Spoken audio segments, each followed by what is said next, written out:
Bismillahirrahmanirrahim. Assalamualaikum warahmatullahi wabarakatuh.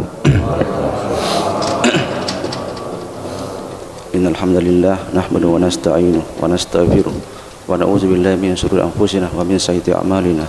May yahdihillahu fala mudilla lahu wa may yudlil fala hadiya lahu. Asyhadu an la ilaha illallah wahdahu la syarika lahu wa asyhadu anna Muhammadan abduhu wa rasuluh la nabiyya ba'da. Hadirat jamaah surah rahmat Allah Subhanahu wa taala. Mari kita kembali memuji kepada Allah Subhanahu wa taala karena kita masih diberi kekuatan dan kesempatan untuk ketemu bulan Ramadan dan kembali melaksanakan puasa Ramadan sampai hari ke-8. Karena masih banyak saudara kita yang tidak bisa menjumpai Ramadan, baik yang sudah dipanggil Allah Subhanahu wa taala maupun yang dalam keadaan tidak sehat. Kita masih kekuatan fisik, kekuatan iman, sehingga kita masih mengisi Ramadan dengan perbuatan-perbuatan amalia Ramadan. Dan tak lupa kita mengirimkan salam dan salam junjungan kita Muhammad SAW yang merupakan manusia yang terbaik yang pernah ada di dunia ini, yang merupakan rahmatan lil alamin. Dan barang siapa insyaallah yang istiqomah dengan sunnah-sunnahnya, insyaallah di yaumil akhir kelak akan mendapatkan syafaatnya. Karena nanti yang dibutuhkan adalah syafaat, bukan amal-amalan, tapi syafaat yang dibutuhkan di yaumil akhirat. Karena kemarin dijelaskan di ceramah yang hari keberapa itu mengatakan bahwa kesibukan di yaumil akhir itu seperti satu hari seperti 50 tahun. Ya, kita bingung apa yang kita melakukan. Makanya Allah sengaja membuat kita bingung, yang bermanfaat, yang mempunyai syafaat di situ ya. Yang mempunyai syafaat sehingga bisa merasa tenang di yaumil akhir kelak. Bayangkan nanti tidak ada namanya itu pohon-pohon. Matahari hanya sejengkal dari kepala. Bagaimana tidak susahnya yang akhir kelak. Dan insya Allah yang istiqomah dengan sunnah-sunnah Rasul akan mendapatkan syafaat beliau. Allahumma salli ala Muhammad wa ala ali Muhammad. Insya Allah pada hari ini, pada subuh ini saya akan coba bawakan, mungkin melanjutkan apa yang diceramahkan kemarin Dr. Muhammadung mengenai turunnya surah Al-Baqarah 183. Dikatakan bahwa surah ini turun pada bulan Sya'ban, 1 bulan sebelum Ramadan, yang merupakan awal puasa Ramadan.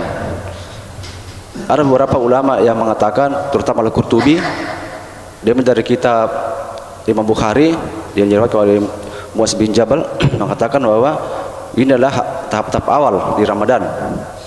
Diturunkan surah Al-Baqarah ayat 183.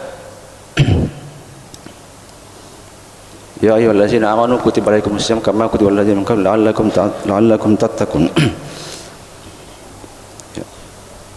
Jadi ada juga ulama yang mengatakan bahwa Ramadan itu tahap pertama bukan diturunnya surah Al-Baqarah ayat 183, namun dimulai dari Rasulullah pada saat di Madinah pada masa tahun kedua Hijriah, beliau sudah melaksanakan puasa-puasa Asyura dan puasa-puasa 3 hari, dan dia menganggap itu adalah wajib.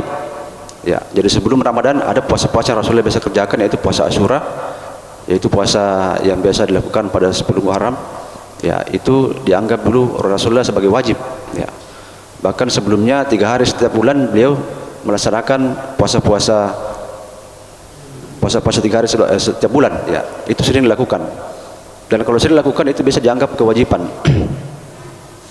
Namun saya kutip di sini mengenai dari Al-Qurtubi, dia mengatakan bahwa ini adalah tahapan yang pertama pada saat turunnya Al-Baqarah 183. Di situ sudah mulai dijelaskan mengenai diwajibkan puasa Ramadan.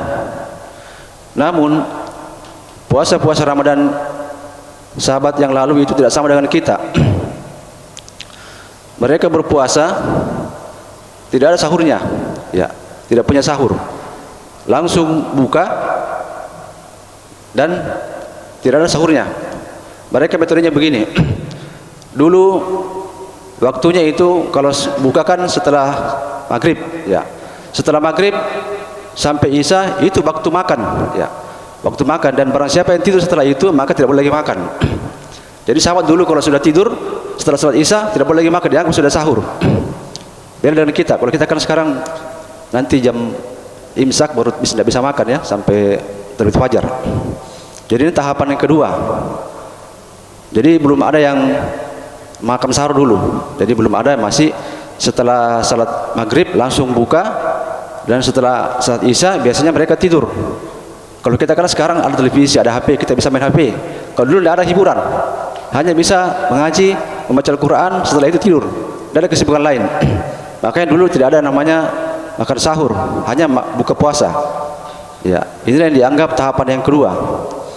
Nah, ini bisa berubah setelah ada kejadian yang dialami oleh sahabat Qais bin Sirmah Al-Ansari. Pada satu hari beliau ini pergi kerja di kebun kurma. Beliau termasuk orang miskin, ya. Beliau ini berpuasa Ramadan. Kemudian setelah mendekati maghrib buka, beliau pulang. Setelah pulang sampai rumahnya, mereka tanya kepada istrinya, apakah ada makanan? Lalu istrinya mengatakan tidak ada makanan. Bayangkan kalau ditanya apa ada makanan, tidak ada makanan. Tapi sahabat ini hanya diam saja. Lalu suami istrinya mengatakan, tunggu dulu, aku akan cari makanan ke tempat lain. Lalu istrinya keluar mencari makanan. Sahabat Qais bin Sirmah Al-Ansari menunggu, ya. Namun celakanya pada saat istrinya pulang sudah bawa makanan, sahabat ini sempat tertidur, ya. Jadi sudah tertidur, berarti tidak bisa lagi makan. Lalu mengatakan istrinya, wah celaka kau, karena kamu sudah tidur. Tapi karena sahabat ini kuat imannya, walaupun dibujuk sama istrinya untuk makan saja, karena kamu belum makan, sahabat tidak mau makan. Dia tetap ingin berpuasa sampai besok. Jadi dia berpuasa berlanjut, tidak makan sahur, tidak buka, sampai berikutnya mereka puasa lagi. Jadi isi perutnya kosong, ya. Kemudian sahabat ini kembali bekerja seperti biasa. Lalu sahabat ini dalam masa bekerja di pohon kurma, tiba-tiba dia pingsan karena mungkin kelelahan, perutnya kosong. Apalagi dulu di Arab Saudi kan, di Arab itu bukan main itu panasnya kalau siang-siang, ya. Apalagi kalau perut kosong. Lalu berita ini sampai kepada Rasulullah SAW. Lalu dengan inilah sehingga turun surah Al-Baqarah ayat 187. Ya uhilla lakum lailatul siyam rafath ila. Di situ mengatakan bahwa dibolehkan bercampur pada istri dan dibolehkan untuk makan sampai terbitnya fajar. Jadi sebab turunnya Al-Baqarah ini bukan langsung turun pada saat bulan Sa'ban. Hanya ayat 183 turun di bulan Sa'ban itu. Nanti di bulan berikutnya di masa Ramadan baru muncul surah Al-Baqarah 183 yang membolehkan kita makan dan minum setelah masuk waktu malam. Nanti berhenti setelah masuk waktu fajar. Jadi beginilah cara metode puasa sahabat dulu. Setelah mendengarkan ayat ini, para sahabat gembira, lalu merasakan senang karena dimudahkan untuk berpuasa.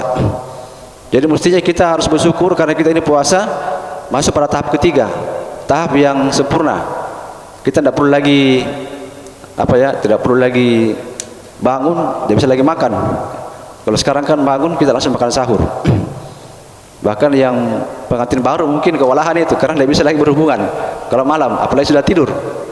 Pernah sahabat juga begitu, ada riwayatnya mengatakan sahabat pada saat sudah salat isya, mereka melihat istrinya tertarik, lalu berhubungan dengan istrinya. Lalu dia lupa bahwa tidak boleh. Namun sebelum salat isya, sahabat ini sudah tidur, ya. Lalu tidak boleh lagi dia berhubungan. Namun berita ini lupanya didengar oleh Rasulullah sampai turun juga ayat 187. Bahkan sebelum ayat ini turun, awal-awal Ramadan, Rasulullah mengatakan bahwa puasa itu dulu boleh memilih, boleh berpuasa, boleh tidak puasa. Kalau berpuasa, ya berarti tidak perlu bayar fidyah. Kalau tidak berpuasa harus bayar fidyah, pada diberi makan orang-orang miskin. Kalau dulu ya awal-awal Ramadan begitu. Ini saya baca di riwayatnya bahwa seperti dulu gitu. Lalu turun surah Al-Baqarah 185. Di situ ada ayat yang mengatakan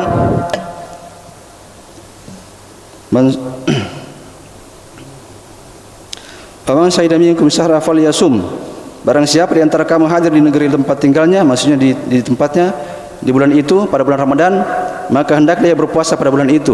Di sini mulai tidak boleh lagi membayar fidyah bagi orang yang tidak ada halangan.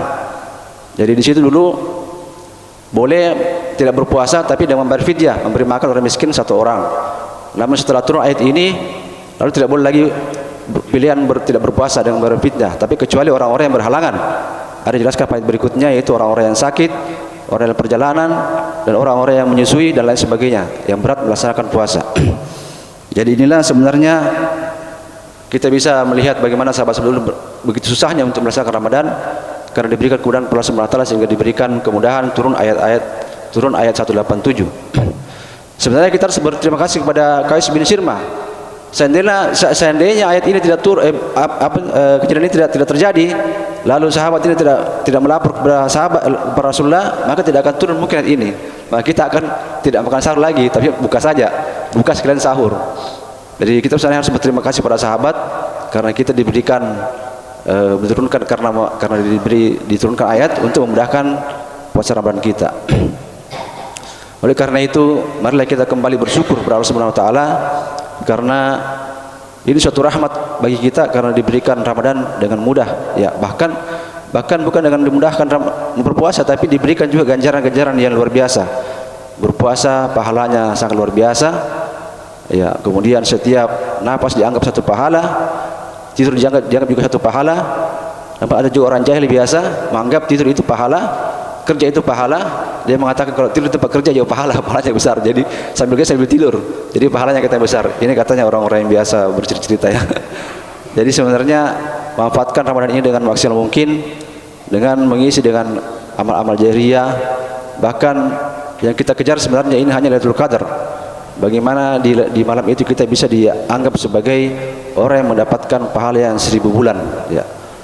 Jadi kalau kita tidak persiapan dari sekarang, biasanya kalau kita masuk pada saat turun Lailatul Qadar itu, kita bisa mengantuk. Jadi kita butuh pertolongan kepada Allah Subhanahu wa taala untuk diberikan kekuatan untuk melaksanakan amal ibadah sampai yang kita harapkan dapat tercapai, terutama menjadikan kita sebagai manusia bertakwa. Ya. Jadi saya rasa demikian, mudah-mudahan ada manfaatnya, dan kita kembali bersyukur kepada Allah Subhanahu wa taala. Dan adapun ada yang salah dari saya sebagai manusia biasa, dan yang benar hanya dari Allah Subhanahu wa taala.